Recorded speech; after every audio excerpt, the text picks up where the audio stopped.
അങ്ങനെ ആ കുട്ടി തൻ്റെ ഉപ്പയുടെ കൈകളിൽ സുരക്ഷിതനായി എത്തിച്ചേർന്നിരിക്കുന്നു. 7 വയസ്സുകാരൻ തൻ്റെ ഉപ്പയുടെ അരികിൽ സുരക്ഷിതനായി ചിരിച്ചുകൊണ്ടിരിക്കുന്ന ഒരു ചിത്രം ഇപ്പോൾ പുറത്തു വന്നിരിക്കുകയാണ്.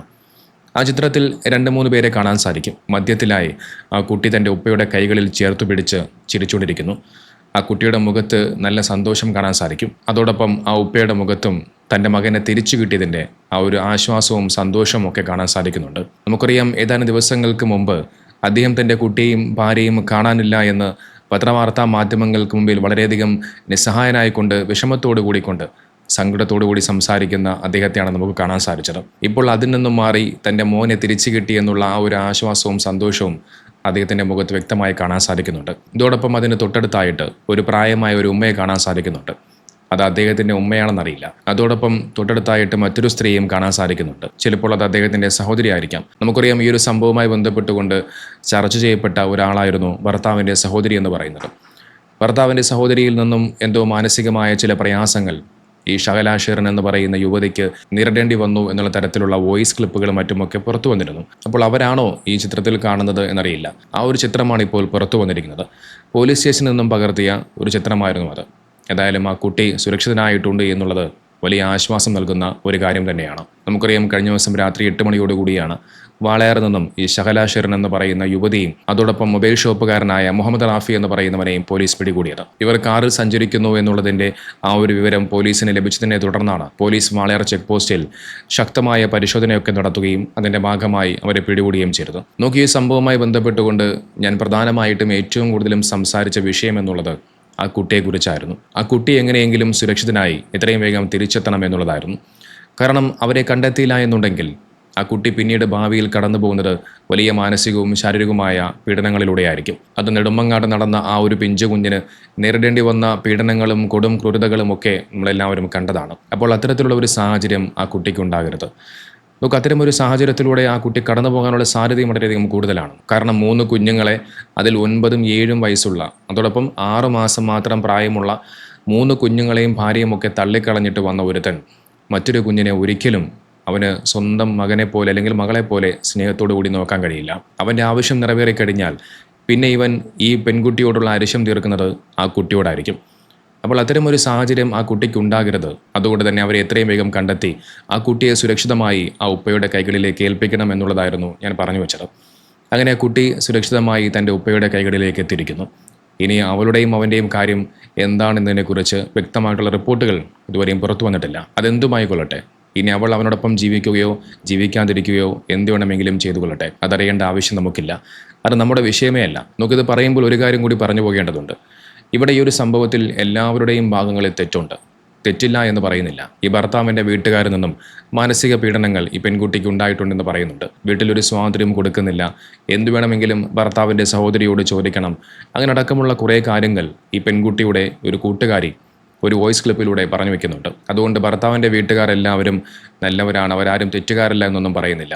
അവരുടെ ഭാഗത്തു നിന്നും തെറ്റുണ്ടായിട്ടുണ്ട്. അത്തരത്തിലുള്ള മാനസിക പീഡനങ്ങൾ ആ പെൺകുട്ടിക്ക് അവിടെ നേരിടേണ്ടി വന്നിട്ടുണ്ട് എങ്കിൽ അതിൽ ഭർത്താവിൻ്റെ വീട്ടുകാരും തെറ്റുകാർ തന്നെയാണ്. പക്ഷെ അതിന് ഈ പെൺകുട്ടി കണ്ടെത്തിയ പ്രതിവിധിയാണ് ഏറ്റവും വലിയ ശുദ്ധ മണ്ടത്തരമെന്ന് പറയുന്നത്.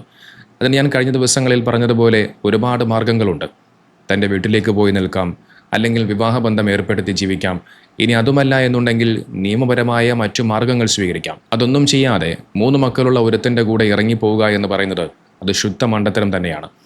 അത് തെറ്റ് തന്നെയാണ്. അതിനെ ഒരിക്കലും ന്യായീകരിക്കാൻ കഴിയില്ല. ഇനി ഇതോടൊപ്പം ദിൽഷാദ് എന്ന് പറയുന്ന ഒരു സഹോദരനെ കുറിച്ചുകൂടി ചില കാര്യങ്ങൾ പറഞ്ഞു വയ്ക്കാം.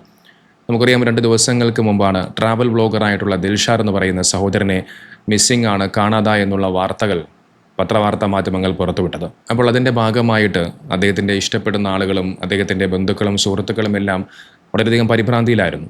അവസാനമായി ഇൻസ്റ്റാഗ്രാമിൽ ഐ ആം ക്വിറ്റ് എന്ന് പറയുന്ന ഒരു പോസ്റ്റ് പങ്കുവച്ചതിന് ശേഷം അദ്ദേഹത്തിനെ കാണാതായതും അതോടൊപ്പം അദ്ദേഹത്തിൻ്റെ അവസാനത്തെ ലൊക്കേഷൻ കാണിച്ചത് വലിയ ദുരന്തം നടന്ന ആസാമിലാണ് എന്നടക്കമുള്ള ചില കാര്യങ്ങൾ അത് ആളുകളെ, അദ്ദേഹത്തിന് ഇഷ്ടപ്പെടുന്ന ആളുകളെ സംബന്ധിച്ചിടത്തോളം അത് കൂടുതൽ പരിഭ്രാന്തിയിലാക്കി മാറ്റി. എന്നാൽ 2 ദിവസം മുമ്പ് അദ്ദേഹത്തിനെ കണ്ടെത്തിയിരുന്നു. ഒരു അപകടം സംഭവിച്ച നിലയിലായിരുന്നു അദ്ദേഹത്തിനെ കണ്ടെത്തിയത്. അദ്ദേഹം സഞ്ചരിച്ച ബൈക്ക് മറഞ്ഞു കിടക്കുന്നതായിട്ടും അദ്ദേഹത്തിൻ്റെ ചുണ്ടൊക്കെ പൊട്ടി അദ്ദേഹം ഹോസ്പിറ്റലിൽ കിടക്കുന്ന ദൃശ്യങ്ങളൊക്കെ പുറത്തു വന്നിരുന്നു. ഇപ്പോൾ ആ സഹോദരന് യാതൊരുവിധ കുഴപ്പവുമില്ല. എന്നാൽ ദിൽഷാദിനെ കാണാതായ സമയത്തും അതോടൊപ്പം കണ്ടെത്തിയതിന് ശേഷവും ചില ആളുകളൊക്കെ ഇത് ദിൽഷാദ് റീച്ചിന് വേണ്ടിയിട്ടുള്ള അല്ലെങ്കിൽ പബ്ലിസിറ്റിക്ക് വേണ്ടിയിട്ടുള്ള നാടകമാണ് കളിക്കുന്നത് എന്നുള്ള തരത്തിലൊക്കെയുള്ള ചില കാര്യങ്ങൾ കമൻറ്റുകളൊക്കെ പറഞ്ഞു വെക്കുന്നുണ്ട്. അപ്പോൾ അതിന് വിശദീകരണമായിട്ട് ദിൽഷാദ് തന്നെ ഇപ്പോൾ രംഗത്ത് വന്നിരിക്കുകയാണ്. കഴിഞ്ഞ കുറച്ച് ദിവസങ്ങളായി സോഷ്യൽ മീഡിയയിൽ പലതരത്തിലുള്ള ചർച്ചകളും ഊഹാപോഹങ്ങളും തനിക്കെതിരെ നടക്കുന്നുണ്ട് എന്നും തനിപ്പോൾ ഹോസ്പിറ്റലിലാണ്, അതെല്ലാം കഴിഞ്ഞതിന് ശേഷം എന്താണ് യാഥാർത്ഥ്യത്തിൽ നടന്നത് എന്നുള്ളതിനെക്കുറിച്ച് ഞാൻ വിശദീകരിക്കാം എന്നാണ് അദ്ദേഹം അതിൽ പറയുന്നത്. ഈ ഒരു സാഹചര്യത്തിൽ പോലും ഇതുപോലെയുള്ള കാര്യങ്ങൾ പ്രചരിപ്പിക്കുന്നത് തൻ്റെ കുടുംബത്തെ വല്ലാതെ വേദനിപ്പിക്കുന്നുണ്ട് എന്നും ദിൽഷാദ് അതിൽ പറഞ്ഞു വെക്കുന്നുണ്ട്. ഹോസ്പിറ്റലിൽ നിന്നും ദിൽഷാദ് പകർത്തിയ ആ ഒരു വീഡിയോ ഞാൻ നിങ്ങളൊന്ന് കാണിക്കാം.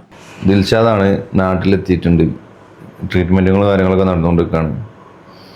കൂടുതൽ സംസാരിക്കാൻ പറ്റാത്തതുകൊണ്ടാണ് വീഡിയോ എടുക്കാനും നമ്മളോട് ഈ കാര്യങ്ങൾ പറയാനൊന്നും പറ്റാത്തത്.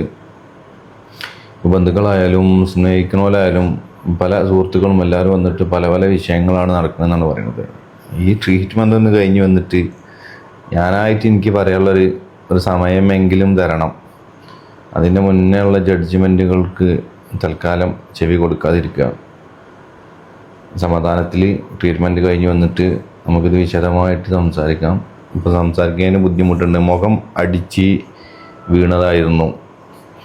ഹെൽമെറ്റ് ഉണ്ട്, പക്ഷേ ഹെൽമെറ്റ് വണ്ടി തട്ടിയ സമയത്ത് ഹെൽമെറ്റ് തലേന്ന് തെറിച്ച് പോയിട്ടും ഫേസ് അടിച്ച് വീണതാണ്. അതുകൊണ്ട് ഈ മോണകളിലാണ് പ്രശ്നം. അതുകൊണ്ട് സംസാരിക്കാനുള്ള ബുദ്ധിമുട്ട്. വിശദമായിട്ട് എല്ലാ കാര്യങ്ങളും പറയാം. അതുവരെ സോഷ്യൽ മീഡിയയിൽ ജഡ്ജ്മെൻറ്റുകൾ നടക്കാതിരിക്കട്ടെ. ഇതിൻ്റെ പേരിൽ മാനസികമായിട്ട് ബുദ്ധിമുട്ട് അനുഭവിക്കുന്ന ഒരുപാട് ആളുകളുണ്ട്, സ്നേഹിക്കുന്നവരും കുടുംബക്കാരും ബന്ധുക്കളും സുഹൃത്തുക്കളൊക്കെ. അതുകൊണ്ട് പറയാണ്, ദയവേദിട്ട് ഈ ട്രീറ്റ്മെൻറ്റ് കഴിഞ്ഞ ഉടനെ ഇതിനെക്കുറിച്ച് വിശദമായിട്ട് ഞാൻ തന്നെ നിങ്ങളോട് വീഡിയോ എന്ന് പറയുന്നതായിരിക്കും. എന്നെ സ്നേഹിച്ച, ഇഷ്ടപ്പെട്ട, ഇതിനു വേണ്ടി സഹകരിച്ച് പ്രവർത്തിച്ച ഒരുപാട് ആളുകളുണ്ട്. എല്ലാവർക്കും ഹൃദയത്തിൽ നന്ദി. നമുക്ക് അപകടത്തിൻ്റെ ആഘാതത്തിൽ താടിയിലിനും മോണകൾക്കും സാരമായി പരിക്കേറ്റത് കാരണം സംസാരിക്കാൻ വലിയ രീതിയിലുള്ള ബുദ്ധിമുട്ട് നേരിടുന്നുണ്ട്. അതുകൊണ്ടാണ് വിശദമായ ഒരു വീഡിയോ ചെയ്യാൻ വൈകുന്നത്.